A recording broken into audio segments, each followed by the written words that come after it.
शिवाय ओम नमः शिवाय हर हर भोले नमः शिवाय। হ্যালো ভিউয়ার্স, আজকে হলো শ্রাবণ মাসের দ্বিতীয় সোমবার। তো শীত পুজো করার জন্য আমি হচ্ছিলাম রেডি। একটা সুন্দর লাল কালারের ঢাকাই শাড়ি পরেছি, তার সাথে একটা রেড কালারের কম্বিনেশন করে ব্লাউজ। তারপর তো যেরকম পুজো করার সেরকম পুজো করছিলাম মন দিয়ে। ঠাকুরের পুজো করার আমার মনে হয় কোনো নির্দিষ্ট নিয়ম থাকে না। আমি দেখেছি অনেকে অনেক রকমভাবে পুজো করে, তবে আমার মনে হয় পুজো করার জন্য সব থেকে যদি কিছু ইম্পর্টেন্ট জিনিস হয় সেটা হলো ভক্তি। ভক্তি ভরে পুজো করাটাই হলো বড় কথা। আমিও সেদিন না দুধ পাইনি, তো জল, বেলপাতা, ঘি, মধু এসব দিয়েই আর কি শিব ঠাকুরের পুজো করেছিলাম।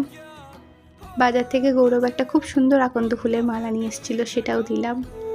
আচ্ছা, তোমাদের আমার প্রথমে ইন্ট্রোতে গানটা কেমন লাগলো একটু জানিও, ঠিক আছে? ভালো লাগলে কমেন্ট, লাইক এবং সাবস্ক্রাইব করে দিও।